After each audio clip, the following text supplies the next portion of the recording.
Chapitre 49. Les 10 lépreux. La tribune romaine titre « Si les 10 lépreux ne sont pas pieux, un seul est preux ». Ils ont été maudits des dieux, leurs peaux sont parties en lambeaux et leur vie aussi. La lèpre est leur malédiction. Ils se cachent hors des villes, dans des cavernes, pour ne pas être vus. Ils sont horribles et vivent presque nus à cause des démangeaisons occasionnées par leur maladie. Du jour au lendemain, ils ont dû quitter leur famille, leurs enfants, leurs parents, car la vie en communauté avec des personnes saines devenait insupportable. Nos journalistes auraient aimé les interviewer dans leurs abris pour mieux connaître leur manière de vivre, leurs souffrances au quotidien, mais la vie qu'ils menaient les a rendus agressifs. Toutefois, quelque chose d'extraordinaire allait se passer devant nos yeux pour 10 d'entre eux. Jésus traversait la Samarie pour se rendre en Galilée. Il allait croiser le chemin de ces pestiférés. Ces malheureux lépreux, ayant aperçu leur sauveur et ceux qui le suivaient, commencèrent à crier de toute leur force le nom de Jésus, car ils étaient à une certaine distance du Maître. Ils connaissaient Jésus de nom, pour les guérisons miraculeuses qu'il opérait sur les malades, les aveugles et tous les affligés de la vie. C'est aujourd'hui le jour de leur délivrance. Jésus a entendu leurs plaintes et il les a tous délivrés. Ils sont donc partis en direction de la ville, à la rencontre du sacrificateur, tout en voyant la guérison se manifester au fur et à mesure de leur marche. Si les 10 lépreux ne sont pas tous pieux, un seul est preux. Sur les 10, un seul est revenu sur ses pas, louant Dieu et allant à la recherche de celui qui avait annoncé sa guérison pour le remercier. Il se prosterna aux pieds de Jésus, le visage contre terre, pour lui témoigner sa gratitude. Le seul qui s'approcha de Jésus était un païen. Jésus le releva et lui dit : « Sois pur, ta foi t'a sauvé. » Ne pas être avare de remerciements pour le bienfaiteur de nos manquements. Une leçon à méditer.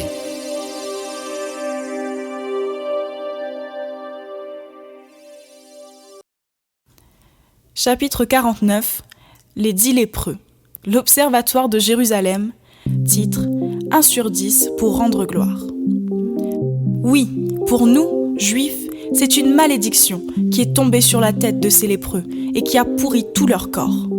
Pour comprendre cette condamnation, il faut remonter aux temps anciens, jusqu'au prophète Élisée. Naaman était un puissant chef de l'armée du roi de Syrie qui remportait beaucoup de batailles, mais cet homme était lépreux. Sa femme, sur les conseils de sa servante, fille d'Israël, lui dit d'aller voir le prophète Élisée en Samarie, qui le guérira de sa lèpre. Après avoir consulté son roi, qui le laissa partir avec de nombreux cadeaux, Naaman envoya d'abord ses messagers vers le roi d'Israël, qui déchira ses vêtements en apprenant la nouvelle. Il dit : « Suis-je Dieu pour faire mourir ou pour faire vivre ?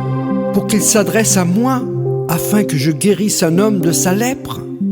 Ensuite, Naaman rencontra Géhazi, serviteur d'Élisée, qui lui fit dire d'aller se plonger 7 fois dans le Jourdain afin que sa chair redevienne saine et qu'il soit pur. En effet, il guérit et voulut offrir beaucoup de présents au prophète Élisée qui les refusa. Mais Géhazi, le serviteur, alla vers Naaman et mentit pour obtenir l'argent et les cadeaux que son maître avait refusés.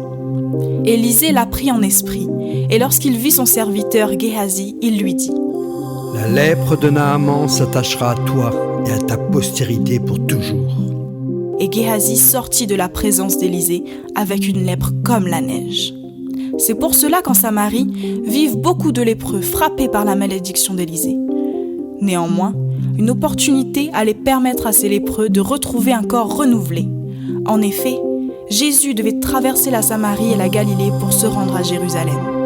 C'est en hurlant de toute leur force qu'ils ont pu attirer l'attention de Jésus, qui leur dit d'aller voir le sacrificateur qui devait constater la guérison qu'il venait de leur prodiguer et qui leur ferait le rituel de l'onction d'huile pour la purification.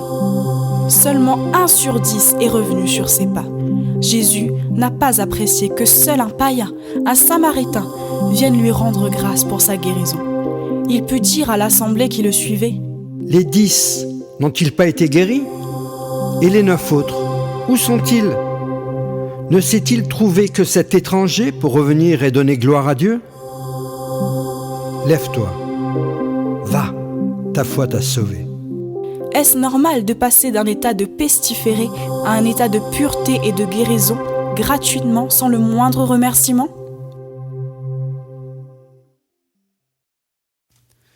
Chapitre 49. Les 10 lépreux. L'étoile du matin titre « Un petit merci pour un grand pardon ». Quel est donc le cœur de ces lépreux, dont le corps, l'extérieur, est pourri et impur? Comment peut-on vivre lorsque cette maladie vous atteint, vous contraignant à quitter la ville pour survivre dans des cavernes à l'abri des regards? Si le corps dépérit à vue d'œil, est-ce que l'âme peut se renouveler chez ces personnes atteintes par cette maladie incurable? Que pouvons-nous répondre à ce que nous ne connaissons que partiellement? Car les pensées de Dieu ne sont pas nos pensées. Mais lorsqu'il y a condamnation, il y a aussi rédemption. Lorsqu'il y a maladie, il y a guérison. Jésus est celui qui possède le moyen de guérir, de pardonner les péchés, de rendre la vue aux aveugles et de faire des miracles qu'aucun autre avant lui n'a pu accomplir.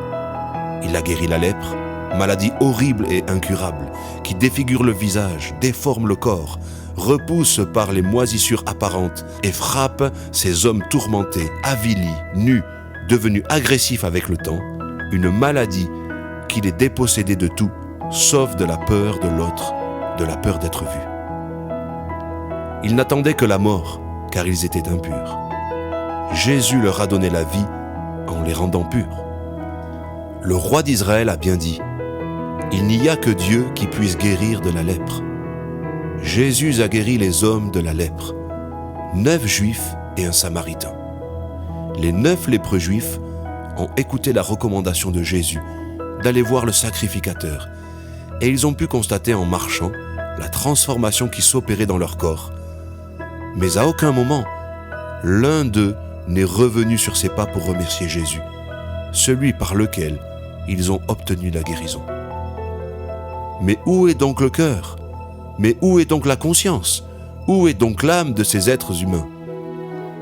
Ils sont partis, libérés de leur condamnation, sans considération pour l'auteur de leur guérison. Si leur corps est devenu pur, leur âme n'est pourtant pas sauvée. Un seul a pris conscience, un seul a loué Dieu sur les 10 lépreux. Un seul est revenu sur ses pas, un seul s'est retourné, le cœur contrit. Il est venu se prosterner aux pieds du Maître, Jésus, pour le remercier sans retenue. Pour un petit merci, il a reçu un grand pardon, celui de Jésus en personne. Sur les 10, c'est un Samaritain, un païen, un étranger qui va être sauvé pour sa foi. Ainsi, il va recevoir la vie éternelle, car il a rendu grâce infiniment pour ce qu'il a reçu gratuitement.